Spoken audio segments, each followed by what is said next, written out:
Hi, everybody. It's Gretchen. I'm back, and I'm going to introduce you all to this really awesome young lady, Josie. We just were chatting a little bit, and it looks like she is my other daughter's um, twin. She looks so much like Bethany. so, and so Josie is someone I got to know because she's actually my oldest son's girlfriend. so, but learning a lot about what Josie's gone through and how she's been able to stay strong, stay true to herself, and everything, I thought she'd be a great person for you. Who've been following this to get to know. So, Josie, get to introduce yourself. So, you're in school, right? I'm going to Anderson University. Yeah, and your sophomore year? Yeah, sophomore year, the end of my sophomore year. Then what do you want to do when you're all done? I'm going to major in special education. So I have about 2 more years. Right now I'm on track to graduate in 2019. Um, if you could pick one age group or a special need, if anything, do you have any special groups within that tug at your heartstrings a little more than others, or is it more of a general thing right now? I'm kind of more in the general.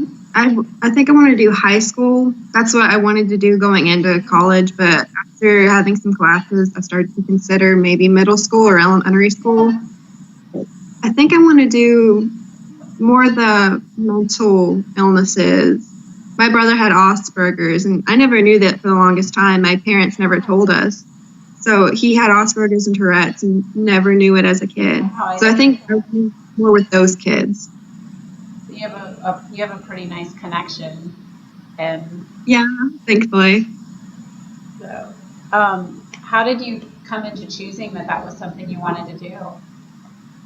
Well, as a kid, I wanted to be a vet. I knew I wanted to be a vet because I loved animals so much. But then in high school, it was my sophomore year. I was in an AVID class, and that class is pretty much preparing us for, higher education. And once a month with that class, one Friday every month, we'd go and work with a special education group in my school. And I mean, we didn't do much with them. We helped them with games. We helped them with the lesson they were doing that day. But after experiencing that, I really kind of grew. There was a special place in my heart that was put there from those kids. And ever since then, even after I got out of that class, I still sat with those kids at lunch and really talked to them. And then that's when I really started to realize I wanted to be a special education teacher. That's awesome. That's really awesome. Um, so if you had to pick one superpower, what would you pick? I tried to prepare myself after watching your other interview. I think mine would have to be flying. I mean, then I wouldn't have to drive. I could go wherever I wanted to. So I think I'd pick flying. And what would your superhero name be? I guess that would be up to the public's point of view, because I don't know. I never thought that superheroes ever picked their names. I felt like the public picked their names for them, and they just went along with it. I never thought about that. That's a cool idea. That's good. That's how I always would be. I mean, I didn't think the superheroes would just pick their own names and. Yeah, I never realized that. I never thought about that, but I guess that is pretty much what it is, isn't it? So, yeah. If you could travel anywhere outside of the United States and pick one person in your family to take with you, where would you go and who would you bring? I would go to Germany. I've wanted to go to Germany since I was a little kid. And I'd go with my dad since, it's just me and him now. Yeah. So I think it'd be fun, especially because he's been there before. Well, so he could show you some things. Help me out a little bit. That could be fun. Yeah. That would be really neat. If you wouldn't mind sharing a little bit about your story, I had learned when I was first learning my son had this new girlfriend that you lost your mom at the time, and were you still in high school at the time? I had just graduated high school. It was the summer after my graduation. Wow. we had just gone on a cruise. That was their graduation present for me, was a cruise. And we had one of our family friends down, and that was in June. And then the next month, July 7th, my brother's birthday was July 4th, and we had started this tradition with my grandparents where we would go to the beach to celebrate his birthday. Well, my mom decided she was going to stay home that time. And we were at the beach and we couldn't get in contact with her.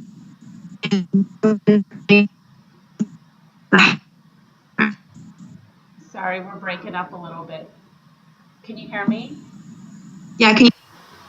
You were just telling me this and what was going on, and I think our connection may have gotten a little lax. I'm sorry. You said that you guys had gone to the beach and your mom had stayed home. Yeah, it was a relatively new tradition. She stayed home this time. Mm-hmm. And while we were at the beach, we couldn't get in contact with her after a few days. So we eventually got one of our family members to go over and check on her. And they unfortunately found her in her bedroom. She was in the chair, gone. She had pneumonia, it actually turned out to be. And we don't know how, but she had puke in her lungs. So she'd gotten quite ill, it seems. And relatively quick, too, because she didn't seem unhealthy. Yeah. So, no doubt that had to be pretty traumatic. It definitely put a damper on our time with the family because, of course, we told our grandparents and my brother to stay home. Yeah. And me and my dad did that. But my friend was with me, too, so she came back with us. And then a few days later, my grandparents came in with my brother. They just didn't feel it was right to stay at the beach and have us at home. Yeah. And the rest of our family flew in as well. And we had, the family was a big support then. And then our neighbor next door, he really stepped up and helped check on my dad, checked on me. And I guess we were lucky in the case that we have such a strong family relationship and ties with our family, and then such a great neighbor that they really helped us get through what we were doing. That and our church family, I can't tell you how much food and supplies they brought us. Mm-hmm. I think it's helpful to have things like that because it's hard to take care of thinking of your own immediate needs when you need to console each other.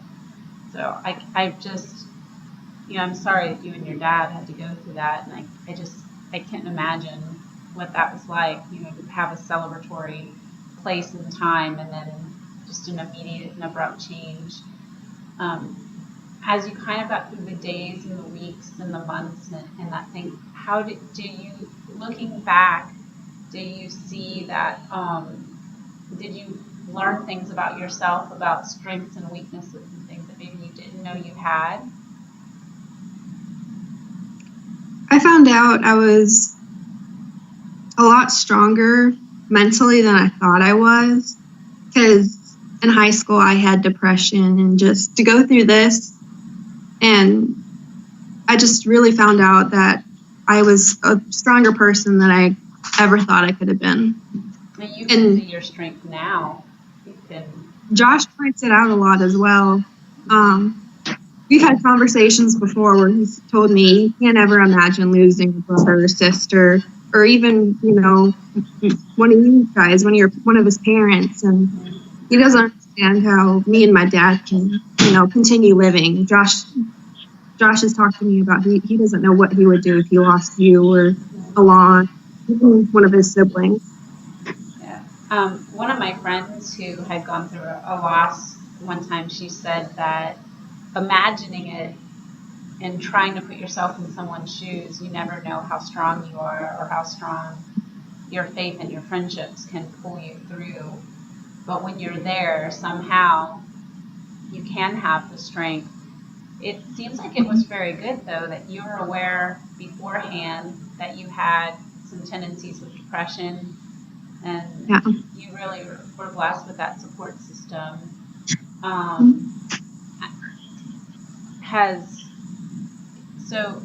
I would assume, just kind of going through, you're dealing with right around the 4th of July is your brother's birthday and graduation time. So How you had another pretty tragic incident, Yeah. and you lost your brother not that long Yes. ago. What was that time span difference between when you lost your mom and then when you lost your dad? It I'm not your was dad. I'm so sorry. Lost your brother. Mm-hmm. it was less. Let's see. July, March. It was March, so it was about 8 months after my mom passed away. Wow. Just pretty tough, huh? So. It was, and I never would have expected that to happen. After I lost my mom, I was like, okay, well, that's it for a while, right? But then, that of course isn't how life works. You can't tell life what to do. And he died in a car wreck. He had gone to school. It was a Friday. They were supposed to have the day off. It was a snow makeup day. But we did have a snow day, and they were making it up that day, unfortunately. And he had early dismissal that day. He didn't have one last class, and he was on his way home. And someone said they remembered seeing him pulling out of the parking lot and like stopping in the middle of the road. And they thought it was funny because my brother was a great driver. Yeah. All of his always told us that. Yeah. When they told us that the next day, I was like, well, something definitely had to have been wrong for him to do that. Mm-hmm. And when we got the phone call, actually, my cousin called me and she told me, Josie, James has been in a wreck. And, at the time we were like, oh, it can't be anything serious. This is James we're talking about. Mm-hmm. And then when we actually got to the scene and we saw, where his car was, what had happened, I mean, my stomach dropped. Even on the ride there, my stomach was, I knew something was wrong. Something wasn't right. And then, finally someone came up and told me someone told them I was his sister. And they came up and they're like, Josie, he's not here anymore. And I think his death definitely hit me a little harder than my mom. I think for the reason for that is that he was just so young. He was younger than me. Mm-hmm. And it's hard for me to, I don't know, for me it was hard to grasp that my younger brother was gone before I was. Mm-hmm. How old was he at the time? He was 17. So, by the way, that's our oldest daughter's birthday, July 4th. Yeah. Oh yeah. So with you and your dad, have you ever found that you guys having each other, do you ever caution yourselves to make sure that you don't isolate yourselves to just each other and keep letting yourselves accept that love and support and everything of others? Yeah, we check in on each other all the time. I mean, even if it's just, are you okay? Because for him, I think he shows his emotions a lot more than I do. But the thing with him was he never knew what depression was like before. He never understood depression until after he lost my mom and he lost my brother. Then he really understood, why people could be so sad and why could be so upset. So I think he finally, he's in the mindset now where he understands why, but he's still coping and I'm still coping myself. Oh yeah. What I had never known until I had gone through my issues with depression is typically we find it's easy almost to realize you're depressed when the primary feeling is sadness.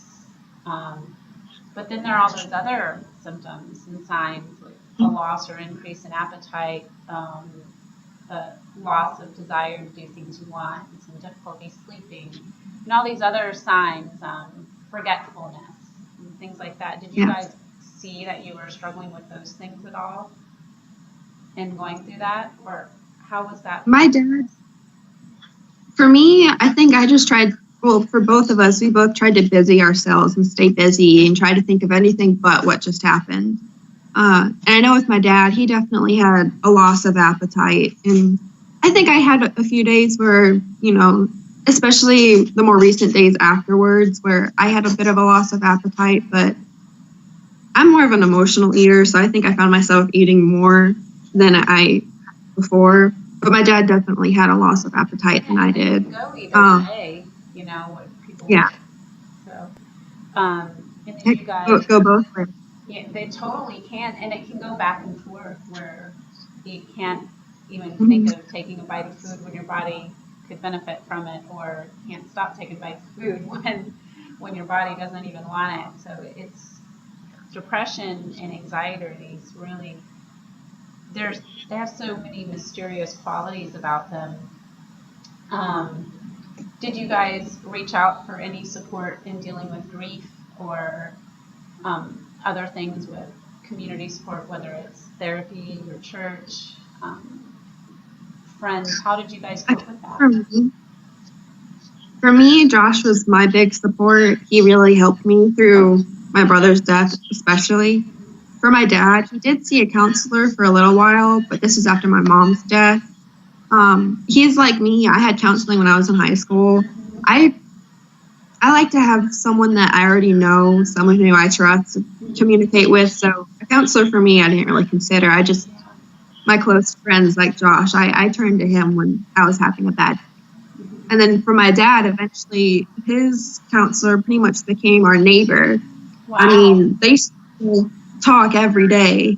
They go over and they have a bottle of wine together. And so he's been a great help for my dad. It's so good to see that you're showing that you didn't isolate yourselves away from people that care about you and love you. Because it's so important. We're these social creatures, and it's so important to keep going forward. One of the neatest things I learned about you is, by the way, you're the reason I have this little planner here. So I started working on a planner, but you had said that you started doing these planners because it helped you. How did you find something, it seems so simple or almost mundane if you don't know, but with a planner, how did something like that, how was that therapeutic to you? I don't even remember how I stumbled across the planner community. I think it all started out with me looking for something to help organize myself a little more. And one of the websites that I found recommended a Filofax planner. And that was my very first official planner that I had. And from there, I found a big community about people who, planned a whole bunch of stuff and decorated in their planner, where it pretty much became a scrapbook. And that's what I use mine for. I put down, something good that happened every week, a thankful thought. I put down, what happened that day. So it's kind of like a scrapbook to me. And I don't know, I guess it kind of helps me think back on, okay, well, this week, although it may have been bad, there was something good in it. That's great.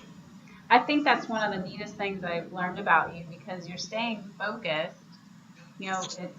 It's hard when you've gone through something really traumatic, and for you, just in months, 2 huge things that changed the face of your family in some ways. That's big. And as young as you are, to have seen the need to stay connected with your friends, the need to do things that you find enjoyable. And one of the coolest things is, I think these subcultures that we find online these days, it's just access. For me, it's the bodybuilding community and that sort of thing, where I was able to find other people that had been through things and finding some goals and like that. And for you, a scrapbooking community, it's good to have hobbies, to have things like that. So what struck me when you just said that was you're putting in thankful thoughts.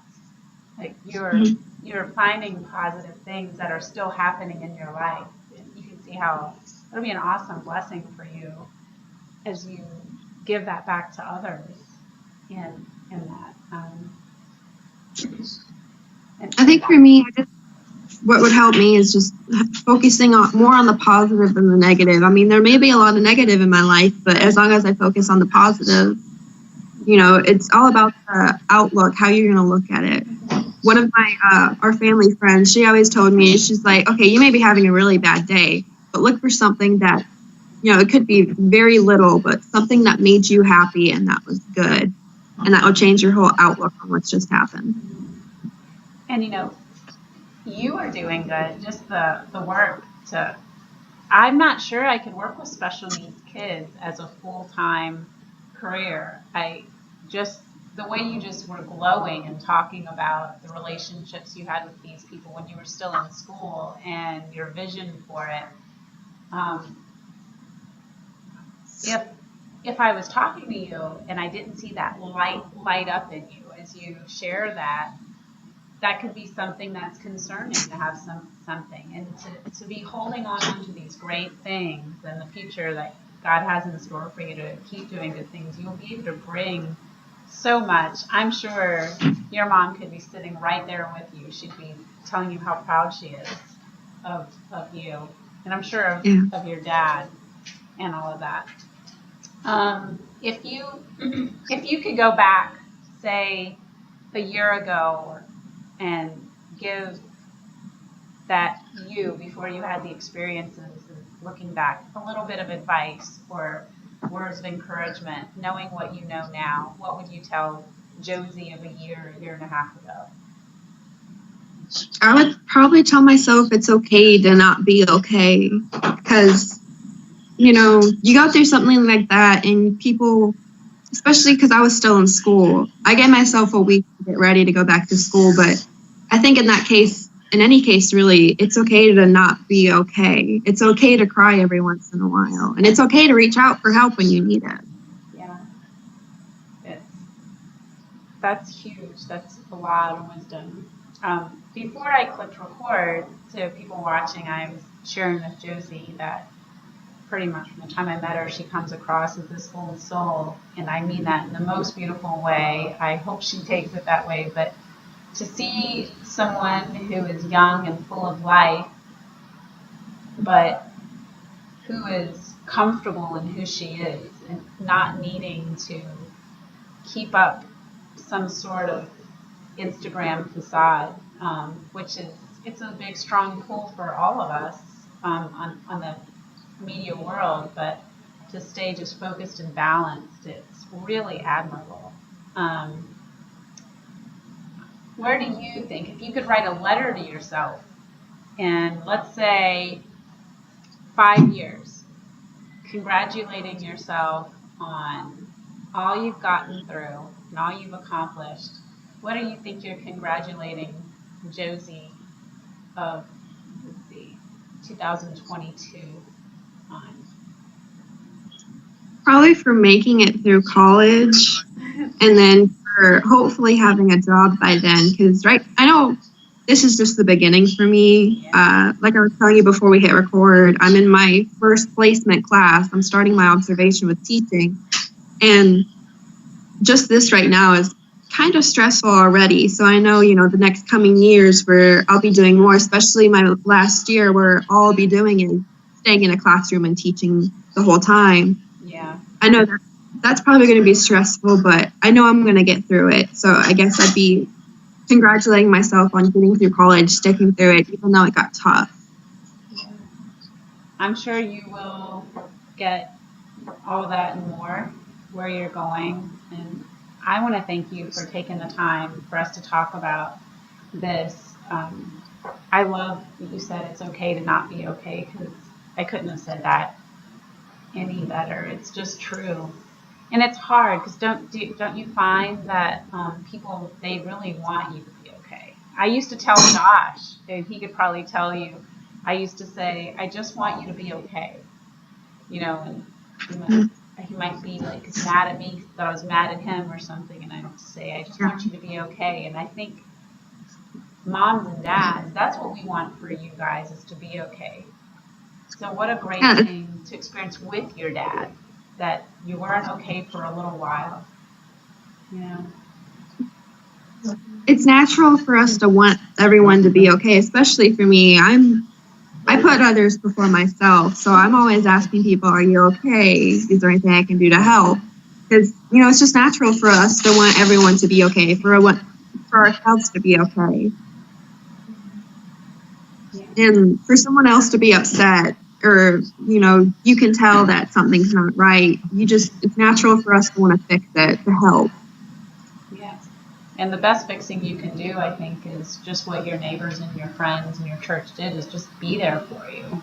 That while you're maybe not okay as you will be, and certain things that happen in life, they change our course where we're just not the same person we were before, but to be used to move you in a different direction, and to have those people there for you while you're sorting all that out is just a great gift. So I'm really thankful you shared this with us, and I'm looking forward to going ahead and posting this online and sharing this. Thank you very much for opening up your story to me this way. I learned a lot about you. I had no idea. So thank you. Well, thank you so much with me. I really enjoyed talking with you. Thank you.